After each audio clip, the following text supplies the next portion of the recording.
नमस्ते। आर्यावर्त की कहानियाँ में आपका स्वागत है। हम पढ़ रहे हैं श्रीमद् भगवद गीता और आज से प्रारंभ होने जा रहा है श्रीमद् भगवद गीता का 12वां अध्याय यानी 12वां अध्याय भक्ति योग। 10वें अध्याय में विभूति योग के वर्णन के पश्चात 11वें अध्याय में विश्वरूप का महाभारत युद्ध के परिणाम का पूर्व दर्शन अर्जुन को करा दिया। उपास्य या प्रतीक कोई भी हो, सर्वव्यापी परमेश्वर की भावना रखकर जो स्मरण व ध्यान तथा आचरण किया जाता है वही सच्ची भक्ति है, उपासना है। अर्जुन उवाच। श्लोक क्रमांक 1।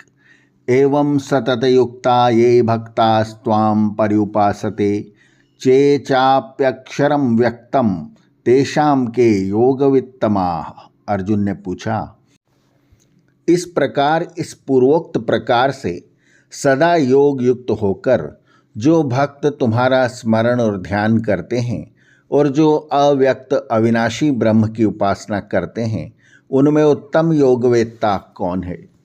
अर्जुन ने यह प्रश्न क्यों पूछा? अर्जुन को पहले यह आदेश दिया गया था कि वह अपने पृथक व्यक्तित्व को एकदम सनातन और अक्षर आत्मा के शांत निर्गुण निर्व्यक्तिक स्वरूप में निमज्जित कर दे।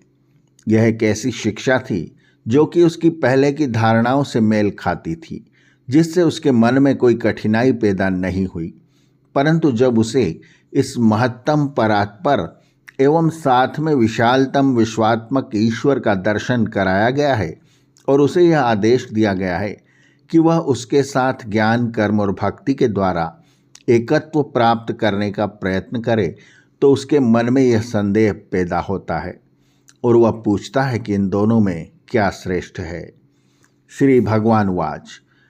मय्या वैश्य मनो ये माम नित्ययुक्ता उपासते श्रद्धया पर्योपेतास्ते मैं युक्त तमा मताः। श्री भगवान ने कहा, जो मुझ पुरुषोत्तम में मन लगाकर सदा युक्त चित्त होकर परम श्रद्धा से मेरी उपासना या स्मरण ध्यान आदि करते हैं, वे मेरे मतानुसार उत्तम युक्त अर्थात योगी हैं। पर कोटि की श्रद्धा वह होती है जो ईश्वर को सब में देखती है और उसकी दृष्टि में व्यक्त और अव्यक्त सब एकतम परमेश्वर है। पूर्ण युक्तता की स्थिति वह है जिसमें योगी प्रत्येक क्षण में, प्रत्येक कर्म में और अपनी संपूर्ण प्रकृति के साथ भगवान से मिलता है। ये त्वक्षरं निर्देश्य मव्यक्तं पर्युपासते सर्वत्र गम चिन्त्यं च कूटस्थमचलं ध्रुवं सन्निम्येन्द्रियग्रामं सर्वत्र समबुद्धयः ते प्राप्नुवन्ति मामेव सर्वभूतहिते रताः।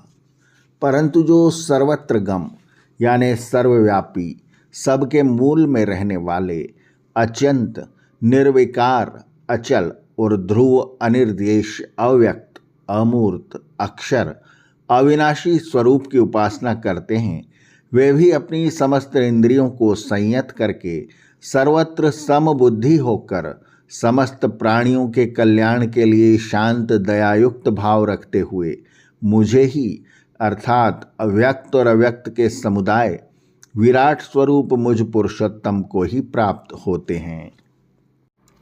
क्लेशो अधिकतरस्तेषाम् अव्यक्ता सक्तचेतसाम् अव्यक्ता ही गतिर्दुखम देहवर्धिर्वाप्यते। तथापि उनका चित्त अव्यक्त में आसक्त रहने के कारण उनको अव्यक्त में अपना चित्त लगाने के लिए अधिक क्लेश का सामना करना पड़ता है, क्योंकि देहधारी मनुष्यों को अव्यक्त उपासना का मार्ग यानी अव्यक्त ब्रह्म का अनिर्देश एकत्वमय स्वरूप कष्ट से सिद्ध होता है। ये तो सर्वाणि कर्माणि मयि सन्न्यस्य मत्पराः अनन्येनैव योगेन माम ध्यायन्त उपासते।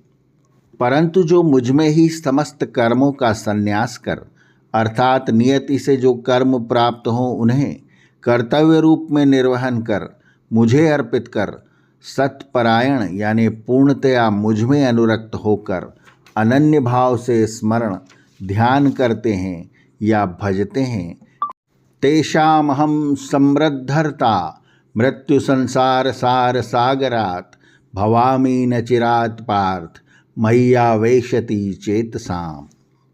हे पार्थ, मुझ में अपने संपूर्ण चित्त को निविष्ट करने वाले उन लोगों का मैं इस मृत्युमय संसार सागर से बिना कोई विलंब किए उद्धार कर देता हूँ, इसमें कोई संदेह नहीं।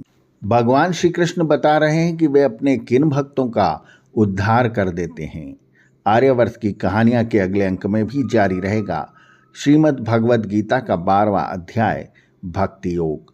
आर्यावर्त की कहानियाँ चैनल को सब्सक्राइब करें और बेल आइकन के बटन को दबाएं ताकि हम जब नया वीडियो लेकर आएं तो उसकी सूचना आपको तुरंत मिल जाए। धन्यवाद। नमस्ते।